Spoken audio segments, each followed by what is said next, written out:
India market invest মাইন্ডসেটে আপনাদের স্বাগত। যারা চ্যানেল নতুন এসেছেন তাদেরগুলো প্লিজ চ্যানেলটাকে সাবস্ক্রাইব করবেন, লাইক করবেন, বেল আইকনটা প্রেস করবেন, তার সাথে বাটনটা প্রেস করবেন। নোটিফিকেশনটা কিন্তু সঙ্গে সঙ্গে আপনাদের কাছে গিয়ে পৌঁছাবে। স্যার, আমরা হচ্ছে ইনভেস্টার।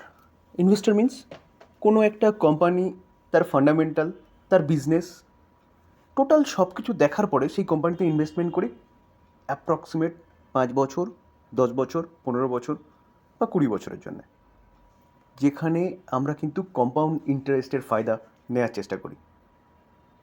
তো স্যার, ইনভেস্টর হতে গেলে কিন্তু আগে কিন্তু আপনাকে যে কোম্পানিতে আপনি ইনভেস্টমেন্ট করবেন সেই কোম্পানির কিন্তু বিজনেসটাকে আপনাকে জানতে হবে। তো স্যার, এমনই একটা কোম্পানি নিয়ে আলোচনা করতে চলেছি যেটা ফিউচার ওরিয়েন্টেড বিজনেস করে এবং তার পাশাপাশি কোম্পানির বিজনেসে কিন্তু ভবিষ্যতে ব্যাপক গ্রোথের সম্ভাবনা রয়েছে, কারণ গভর্নমেন্টও কিন্তু সেই দিকেই চলছে। তো চলুন দেখে নিই কোন কোম্পানি কী বিজনেস করে, কেমন ফান্ডামেন্টাল কোম্পানির ডিটেলস আলোচনা করব। শুধু একটু ধৈর্য সহকারে আপনাকে দেখতে হবে, তাহলে কিন্তু ডিটেলসটা আপনিও ঠিকঠাক জানতে পারবেন কোম্পানির সম্বন্ধে, যেটা আপনাকে ফার্দার ডিসিশন নিতে সাহায্য করবে। দেখুন স্যার, আমরা যে কোম্পানি নিয়ে আলোচনা করতে চলেছি সেই কোম্পানিটা অনলি ফর 68.30 চলছে। তো কোম্পানিটা দেখুন, দেখলে দেখা যাবে যে 52 খাই 78, সেখান থেকে কিন্তু অনেকটা ডিসকাউন্টে চলছে বলতে পারেন। এবং আমরা যদি কোম্পানিটার মার্কেট ক্যাপ দেখলে দেখা যাবে কত, 41,000 কারোর। তো কোম্পানিটা কিন্তু মিড ক্যাপ ক্যাটাগরির কোম্পানি, বা বলতে পারেন মিড ক্যাপের শেষের দিকে এবং লার্জ ক্যাপের প্রথম দিকে রয়েছে কোম্পানিটা। তো দেখলে দেখা যাবে, দেখুন কোম্পানিটা 1 বছরে 168% রিটার্ন দিয়েছে, কোম্পানিটা 5 বছরে 644% রিটার্ন দিয়েছে। স্যার, আমরা যদি ম্যাক্সিমাম চার্ট প্যাটার্ন দেখি তাহলে দেখলে দেখা যাবে কোম্পানিটা তেমন কিন্তু চলেইনি অনেকটা সময় ধরে, প্রায় 10 বছর ধরে। 2020 পর থেকে কোম্পানিটার মধ্যে এতটা ভালো মুভমেন্ট দেখা গেছে। তো ম্যাক্সিমাম চার্ট প্যাটার্ন দেখলে দেখা যাবে অনলি ফর 252% রিটার্ন দিয়েছে, যেখানে কোম্পানিটা লাস্ট 5 বছরে 644% রিটার্ন দিয়েছে।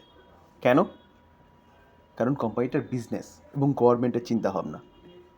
তো চলুন স্যার, আমরা দেখে নিই কোন কোম্পানি নিয়ে আলোচনা করতে চলেছি, যেই কোম্পানিটা কিন্তু ভবিষ্যতে একটা মাল্টি ব্যাগার রিটার্ন করে দিতে পারে কোম্পানিটা। তো কোম্পানিটার নাম কি? দেখুন স্যার, কোম্পানিটার নাম হচ্ছে আইআরবি ইনফ্রা, অর্থাৎ কোম্পানিটা ইনফ্রাস্ট্রাকচার ডেভেলপমেন্টের কাজ করে। তো স্যার, গভর্নমেন্ট কিন্তু লাস্ট 4-5 বছর ধরে ইনফ্রাস্ট্রাকচার নিয়ে কাজ করছে।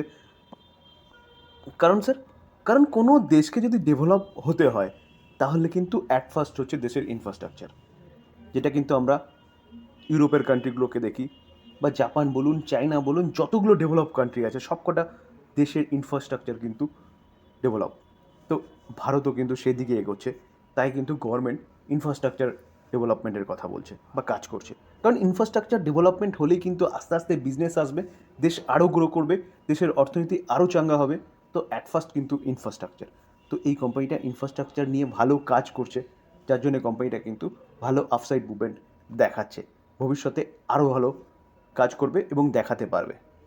স্যার দেখুন, আইআরবি ইনফ্রা কোম্পানিটা কী কাজ করে, যে ইন্ডিয়ার হাইওয়ে কনস্ট্রাকশন কোম্পানি, অর্থাৎ হাইওয়ে নিয়ে কিন্তু কাজ করছে। এবং কবে থেকে কাজ করছে? 1998 সাল থেকে। দেখুন স্যার, এই আর্টিকেল দেখলে দেখাবে ইট হ্যাজ অ্যাবাউট 3,404 লেন কিমি অপারেশনাল অ্যান্ড অ্যাবাউট 2,330 লেন কিমি আন্ডার ডেভেলপমেন্ট। তার পাশাপাশি দেখলে দেখাবে কোম্পানিটা কিন্তু মুম্বাই পুনে এক্সপ্রেস হাইওয়েতে কাজ করেছে, অ্যান্ড আহমেদাবাদ বদোদরা এক্সপ্রেস হাইওয়েতে কাজ করেছে। তার পাশাপাশি দেখলে দেখা যাবে গঙ্গা এক্সপ্রেস ওয়ে, যেটা বলছে the longest under construction expressway in Uttar Pradesh, সেটা নিয়ে কিন্তু কোম্পানিটা এখনও কাজ করছে। তো স্যার, কোম্পানির বিজনেস নিয়ে মোটামুটি একটা আপডেট পাওয়া গেল যে কোম্পানি কী কাজ করে, যেখানে কোম্পানি কিন্তু ফিউচার ওরিয়েন্টেড বিজনেস নিয়ে কাজ করছে। দেখুন স্যার, জাস্ট দুদিন আগের নিউজ, যে জুনের কোয়ার্টারের কোম্পানিটার যে টোল কালেকশন সেটা কিন্তু 35% জাম্প করেছে। কত হয়েছে? 517 করোড়। তো কোম্পানিটা কিন্তু এখানে টোল থেকেও একটা ভালো ইনকাম হয়, যেটা কিন্তু জুন কোয়ার্টারে ব্যাপক একটা জাম্প করেছে। স্যার একটু ভুল বললাম, জুন কোয়ার্টার নয়, জুন মাসে। স্যার এটা কিন্তু অফিসিয়ালি খবর, তারা বিএসসিকে জানিয়েছে যে ইয়ার অন ইয়ার বেসিস। তার পাশাপাশি কোম্পানি একটা আপডেটও দিয়েছে, যেখানে কি জানা যাচ্ছে যে ফার্স্ট কোয়ার্টার 2025, অর্থাৎ এইটা কিন্তু 2025-এর ফার্স্ট কোয়ার্টার, যেখানে কোম্পানি 1556 crore কী করেছে, টোল কালেকশন করেছে। তো স্যার 1 বছর আগে কত ছিল? 1 বছর আগে এই কোয়ার্টারে ছিল হচ্ছে 1183 crore, যেটা স্যার বেড়েছে কত? 32% ইয়ার অন ইয়ার বেসিস বেড়েছে। তো এটাও কিন্তু একটা ব্যাপক নিউজ বলতে পারেন, যেখানে কোম্পানির বিজনেসটা কন্টিনিউয়াসলি কিন্তু বাড়ছে।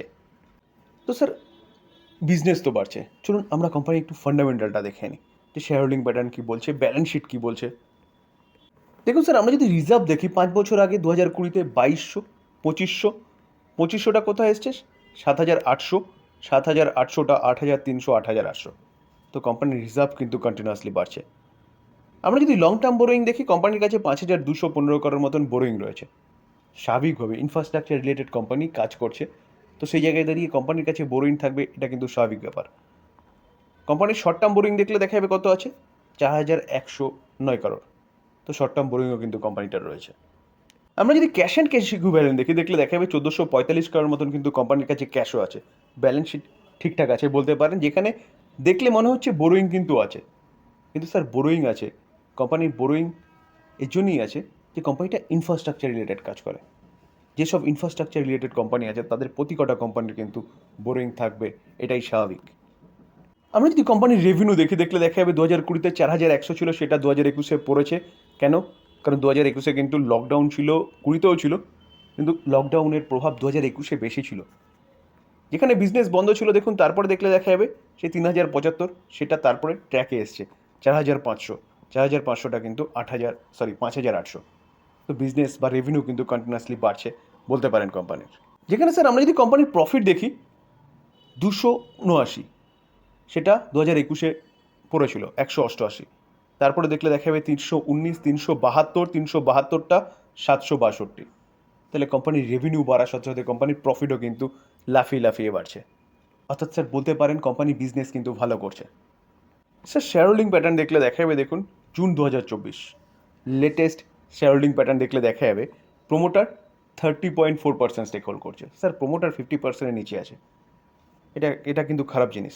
দেখুন আমি বলি ঠিক আছে 50% নিচে আছে, তার পাশাপাশি এটাও বলি যে তার সাথে কিন্তু foreign institution investor, domestic institution ইনভেস্টারকে দেখবেন।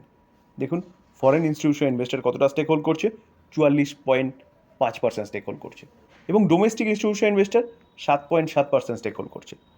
তো কেন এতটা ফরেন ইনস্টিটিউশন ইনভেস্টার রয়েছে, ডোমেস্টিক ইনস্টিটিউশন ইনভেস্টার রয়েছে, এটা কিন্তু চিন্তা ভাবনা করার বিষয় স্যার।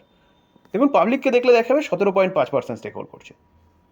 তো স্যার এতটা স্টেক কেন হোল্ড করছে ইনস্টিটিউশন ইনভেস্টার? আমরা যদি ইনস্টিটিউশন ইনভেস্টারের মধ্যে দেখলে দেখা যাবে, দেখুন মিউচুয়াল ফান্ড 3.56%, 10টা মিউচুয়াল ফান্ড রয়েছে। কোয়ান্ট মিউচুয়াল ফান্ড কিন্তু কতটা স্টেক হোল্ড করছে, 3.22% স্টেক হোল্ড করছে। এবং আদার্স ফরেন ইনস্টিটিউশন ইনভেস্টার দেখলে যাবে 36.80% স্টেক হোল্ড করছে, তার মধ্যে অনলি ফর দুটো রয়েছে। দেখুন চিন্ত্রা ইনভেস্টমেন্ট 19.86% স্টেক হোল্ড করছে, এবং ব্রিকলেয়ার ইনভেস্টমেন্ট 16.94% স্টেক হোল্ড করছে। ফরেন পোর্টফোলিও ইনভেস্টারকে দেখলে দেখা যাবে 7.49%, 149টা ফরেন পোর্টফোলিও ইনভেস্টার রয়েছে। গভর্নমেন্ট অফ সিঙ্গাপুরও কিন্তু এখানে রয়েছে 2.28% স্টেক নিয়ে। যেখানে ইন্স্যুরেন্স কোম্পানিকে দেখলে দেখা যাবে 4.08, 4টে ইন্স্যুরেন্স কোম্পানি রয়েছে। এলআইসি একাই কিন্তু 3.33% স্টেক হোল্ড করে রয়েছে। তো কেন হোল্ড করে রয়েছে mutual fund, LIC, foreign institution investor, government of Singapore? Sir কোম্পানির বিজনেস এবং বিজনেসের গ্রোথ এবং গভর্নমেন্টের চিন্তাভাবনা সবগুলো নিয়ে কিন্তু এই কোম্পানির বিজনেসকে কয়েক গুণ বাড়িয়ে দিয়েছে। যেখানে আমরা ম্যাক্সিমাম চার্ট প্যাটার্নে দেখেছি কোম্পানি প্রায় চলছিলই না, একই জায়গায় কনসেন্ট্রেট করে যাচ্ছিল প্রায় 10 বছর। সেখানে কোম্পানি এতটা মুভমেন্ট কেন দেখাচ্ছে? তার পাশাপাশি এতটা কেন ফরেন ইনস্টিটিউশন ইনভেস্টার রয়েছে? দেখুন আমি সবসময় বলি যে রিটেল ইনভেস্টারদের থেকে কিন্তু ইনস্টিটিউশন ইনভেস্টারদের মধ্যে কোম্পানির খবরাখবর বেশি থাকে। তার জন্যই ভালো ভালো কোম্পানিতে কিন্তু রিটেলদের খুব কম পাবেন, এবং ইনস্টিটিউশন ইনভেস্টাররা কিন্তু বেশি থাকবেন। তো এই কোম্পানিটা কিন্তু সেই কোম্পানি যা নিয়ে আমি ডিটেলসে আপনাদের সাথে আলোচনা করলাম। কোম্পানির বিজনেস, কোম্পানির ফান্ডামেন্টাল কী আছে, শেয়ার হোল্ডিং প্যাটার্ন কী আছে, ব্যালেন্স শিট কী আছে। তো স্যার এবার চিন্তাভাবনা আপনি কী করবেন? এটাকে বাই সেল রেকমেন্ডেশন একদম নেবেন না। আপনি নিজে স্বাধীনভাবে চিন্তাভাবনা করবেন, যেখানে এই ভিডিওটা আপনাকে হয়তো কিছুটা হেল্প করবে। তো স্যার আলোচনা এই পর্যন্তই। যদি ভালো লাগে, যা চ্যানেল নতুন এসেছেন তাদের হলো প্লিজ চ্যানেলটাকে সাবস্ক্রাইব করবেন, লাইক করবেন, বেল আইকনটা প্রেস করবেন, তার সাথে অল বাটনটা প্রেস করবেন। নোটিফিকেশনটা কিন্তু সঙ্গে সঙ্গে আপনাদের কাছে গিয়ে পৌঁছাবে। থ্যাংক ইউ, ভালো থাকবেন।